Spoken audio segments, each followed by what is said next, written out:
일단 뭐 한미 관계에 대해서 발생할 수 있는 여러 가지 문제들에 대해서는 오늘 발제하시는 유 장군님께서 다 말씀을 해주셨고, 또 다른 분들도 많이 좀 언급을 좀 해주셨습니다. 제가 오늘 준비해온 뭐 토론문은 유 장군님에 대한 그 논문에 대한 어떤 반론이라든가 이런 것들이라기보다는 우선적으로 우리 한미 관계에 대해서 그 부정적 영향을 줄 수 있는 우리 내부적인 문제는 혹시 뭐가 있을까? 또 내부적으로 우리가 경계해야 될 것은 무엇이 있을까? 비핵화 과정에서 이거에 중점을 두고 한번 작성을 좀 해봤습니다. 어떻게 보면 오늘 나온 말씀 중에 우리 발표하신 유 장군님께서 말씀하신 뭐 한미 간의 간극이라든가 또 우리 유용원 기자님께서 말씀해 주신 뭐 균열, 동상이몽 이런 형태의 한미 간의 관계에서 우리가 한번 생각해 볼 그런 문제들을 좀 토론을 좀 하고자 합니다. 제 토론문은 39페이지부터 지금 준비가 되어 있고요. 잘 보시면 아시겠지만 현재 상황은 어떠한가, 그리고 두 번째가 뭐 어떤 상황이 앞으로 벌어지고 어떠한 문제가 나타날 것인가, 그리고 이 문제를 어떻게 우리가 해결하려고 접근해야 되는 것인가로 지금 나누어져 있습니다. 첫 번째가 현재 상황에 대한 평가인데, 이 평가는 뭐 일반적으로 다들 알고 계시고 오늘도 뭐 거의 뭐 3-4번 정도 반복이 됐기 때문에 이 현재 상황에 대한 평가는 토론문으로 일단 가름을 하겠습니다. 저희가 이제 두 번째인데, 이제 앞으로 어떤 상황이 그럼 벌어질 것인가, 그리고 우리가 경계해야 될 것은 무엇인가의 문제인데요. 40페이지에 있습니다.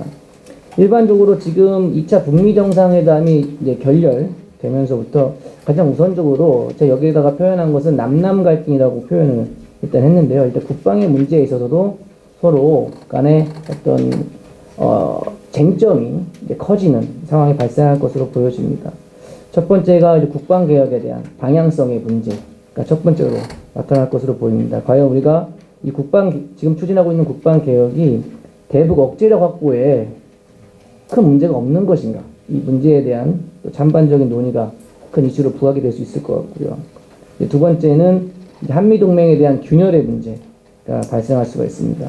뭐 불과 이제 이틀 전에 지금 키리졸브 훈련하고 독수훈련에 대한 어떤 이제 종료 그리고 축소가 발표됐는데, 이러한 일련의 변화들에 대해서 결국엔 한미동맹에 대한 어떤 균열이라든가 아니면 결속력 약화라든가 이런 문제들이 앞으로 크게 나타날 수 있을 것으로 보여집니다. 또 하나는 이제 군의 역할에 대한 이제 문제가 나타날 수 있을 것으로 보이는데요. 지금 현재 군이 취하고 있는 그 평화에 우리가 기여할 수 있는 이런 일련의 조치들이 과연 군사 대비태세를 약화시키는 것은 아닌가 하는 논쟁을 불러일으킬 것으로 보여집니다.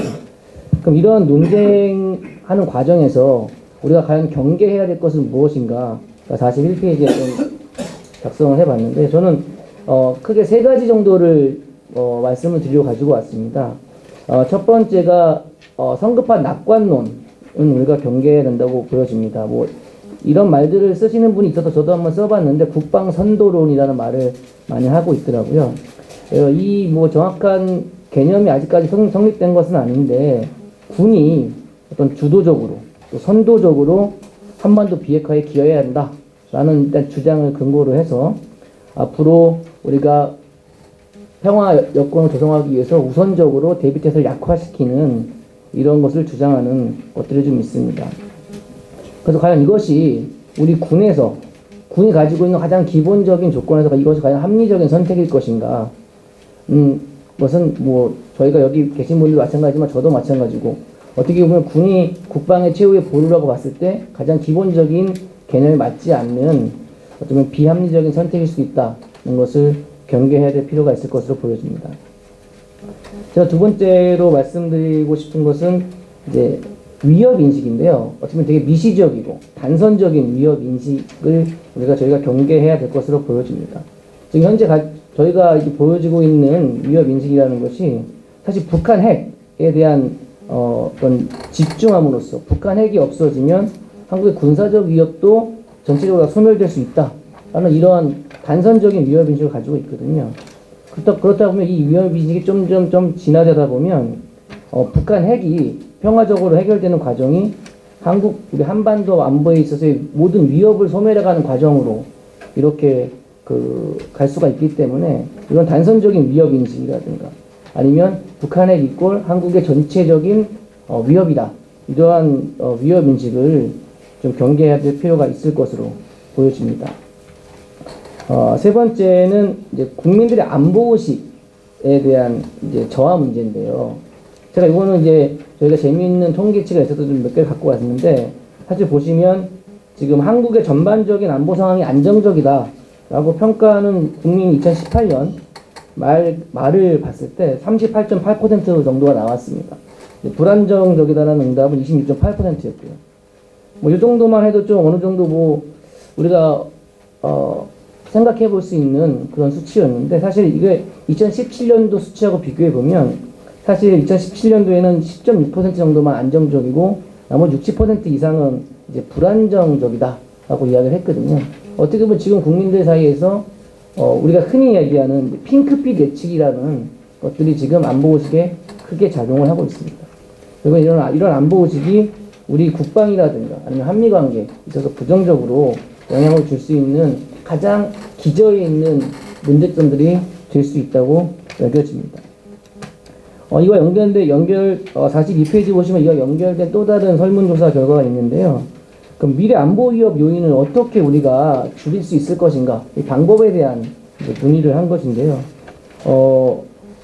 2018년도 연말에는 사실 남북 교류협력 확대가 가장 높은 퍼센테이지로 지금 응답이 되고 있습니다.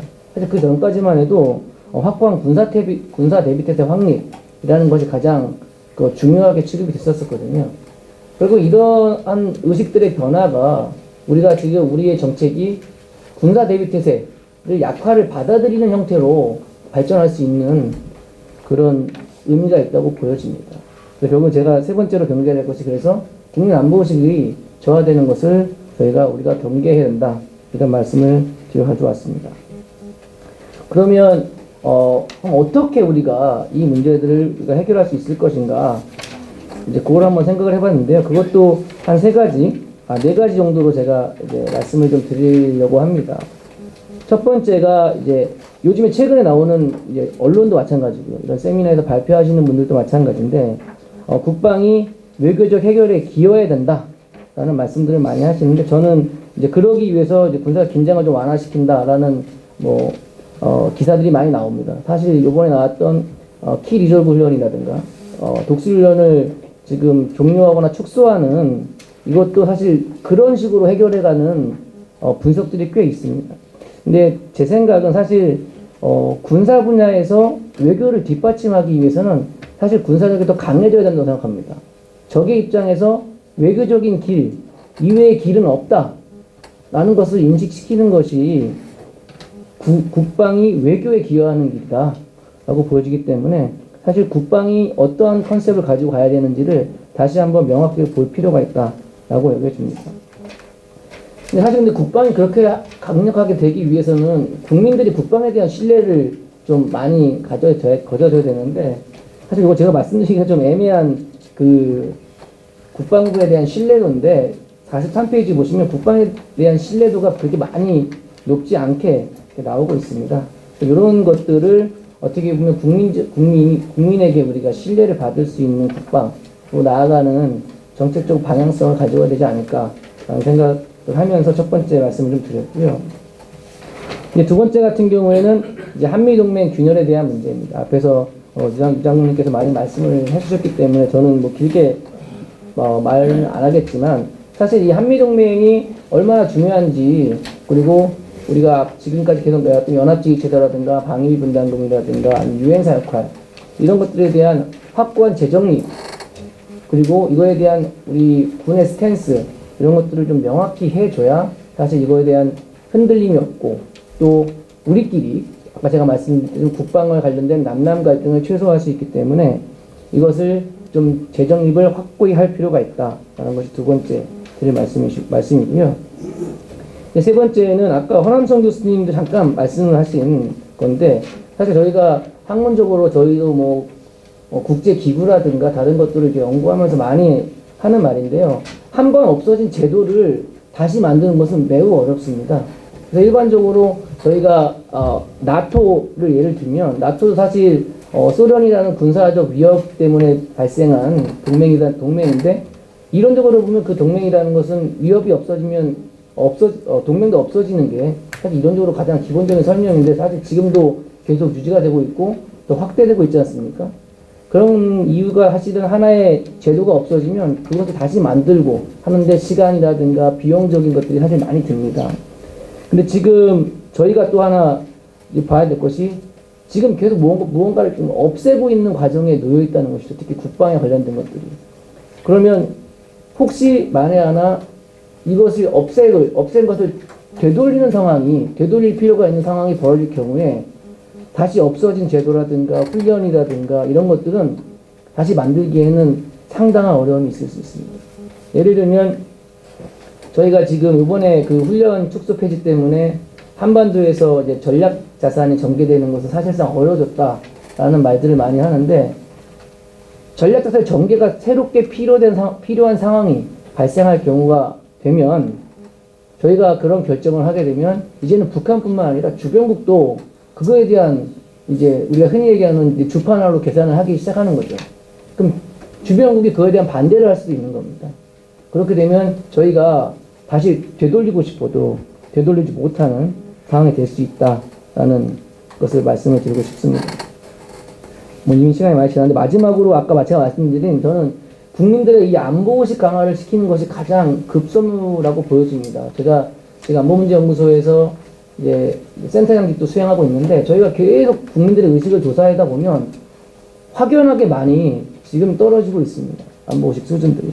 그럼 이것을 어떻게 높일 것인가를 지속적으로 좀 저희가 강구해야 될 것으로 보여지고요.